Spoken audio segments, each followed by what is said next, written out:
मृत्यु से पहले मिलने वाले 7 संकेत। आर्यानंद की आत्मिक यात्रा। सुनो मनुष्य, मृत्यु कभी अचानक नहीं आती, वो चुपचाप आती है, संकेत छोड़ती है, आत्मा को तैयार करती है। गरुड़ पुराण में कहा गया है कि हर मनुष्य को मृत्यु से पहले 7 संकेत अवश्य मिलते हैं, पर दुर्भाग्य ये है कि अधिकतर लोग उन्हें पहचान नहीं पाते। ये कथा है एक ऐसे मनुष्य की जिसने उन 7 संकेतों को देखा, समझा और उनसे जीवन का रहस्य जान लिया। ये कहानी केवल मृत्यु की नहीं बल्कि सच्चे जीवन की है।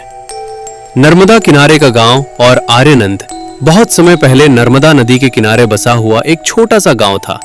मिट्टी के घर, कच्ची गलियां, सीमित साधन, पर लोगों के दिल विशाल थे। उस गांव में एक ब्राह्मण रहता था, आर्यानंद। वो कोई राजा नहीं था, पर गांव वाले उसे राजा से कम भी नहीं मानते थे। कोई बीमार पड़ता तो आर्यानंद जड़ी बूटी लेकर पहुंच जाता। कोई भूखा होता तो अपने घर का अन्न दे देता। किसी घर में कलह होती तो वही बीच में बैठकर सुलह कराता। लोग कहते थे, ईश्वर ने हमारे गांव को आर्यानंद के रूप में वरदान दिया है। आर्यानंद का जीवन धर्ममय था। भोर में स्नान, पूजा, मंत्रोच्चार, दिन में बच्चों को वेद, नीति और जीवन का पाठ पढ़ाना, रात को आत्मचिंतन। परंतु जीवन में एक दिन ऐसा आया जिसने उसकी सारी स्थिरता को हिला दिया। गुरु की मृत्यु और भय का जन्म। एक दोपहर गांव में अचानक कोलाहल मच गया। लोग एक दिशा में दौड़ रहे थे, कोई रो रहा था, कोई मंत्र जप रहा था। खबर थी, देवश्रुत गुरुजी नहीं रहे। देवश्रुत वही थे जिन्होंने आर्यानंद को बचपन से वेद, उपनिषद, नीति और धर्म का ज्ञान दिया था। वही उसके मार्गदर्शक, पिता समान। आर्यानंद दौड़ता हुआ उनके घर पहुंचा। घर में चीत्कार था। शाम तक चिता सज चुकी थी। जब अग्नि जली, लपटें आकाश की ओर उठी। उस क्षण आर्यानंद को लगा जैसे समय थम गया हो। उसके मन में एक ही विचार गूंज रहा था, जो जीवन सिखा रहा था वही आज राख हो गया। उस रात घर लौटकर उसने माधवी से कहा, माधवी, क्या जीवन इतना कमजोर है? माधवी ने शांत स्वर में कहा, मृत्यु से कोई नहीं बचा। अगर मन में प्रश्न है तो उत्तर खोजो। उसने नर्मदा किनारे रहने वाले साधु तपोनाथ का नाम लिया, साधु तपोनाथ। और यात्रा का आदेश अगली सुबह आर्यानंद साधु तपोनाथ के पास पहुंचा। बरगद के नीचे ध्यानस्थ साधु। आर्यानंद ने प्रश्न किया, क्या मृत्यु से पहले कोई संकेत मिलते हैं? साधु बोले, मिलते हैं, पर उन्हें देखने के लिए यात्रा करनी पड़ती है। 7 संकेत, 7 द्वार। आर्यानंद ने प्रणाम किया, मैं तैयार हूं। और यहीं से शुरू हुई उसकी आत्मिक यात्रा। पहला संकेत, करुणा, गाय। जंगल के मार्ग में उसे एक दिव्य सफेद गाय मिली। गाय ने पहेली पूछी, कौन सी भावना मनुष्य को ईश्वर के निकट ले जाती है? उत्तर था, करुणा। गाय बोली, मृत्यु से पहले हृदय नरम पड़ जाता है। जो दूसरों के दुख को अपना समझने लगे वही पहला संकेत पहचानता है। और गाय प्रकाश में विलीन हो गई। दूसरा संकेत, निष्ठा, कुत्ता।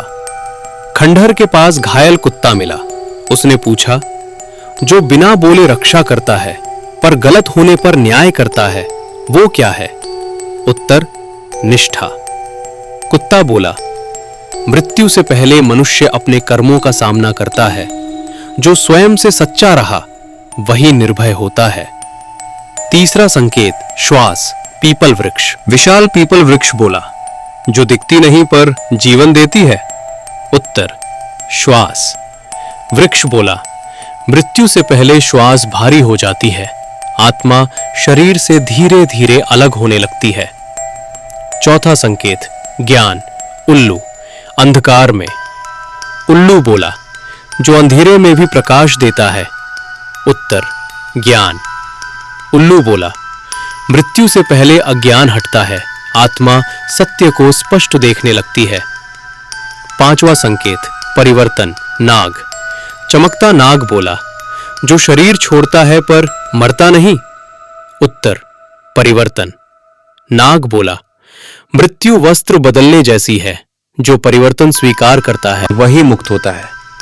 छठा संकेत, वैराग्य, पवित्रता। झील किनारे हंस बोला, जो संसार में रहकर भी उससे अछूता है? उत्तर, कमल, वैराग्य।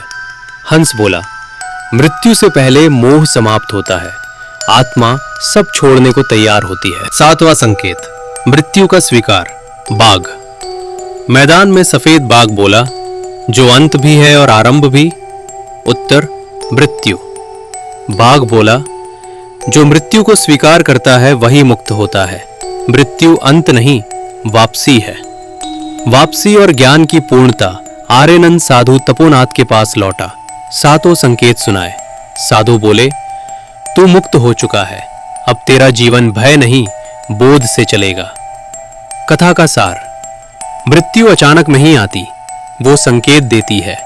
करुणा, निष्ठा, श्वास, ज्ञान, परिवर्तन, वैराग्य और स्वीकार, जो इन्हें जीवन में ही समझ ले वही सच में जीता है। जो मृत्यु से नहीं डरता वही जीवन को पूर्ण जीता है। जो सत्य से जुड़ जाता है वो अमर हो जाता है। जय श्री कृष्ण।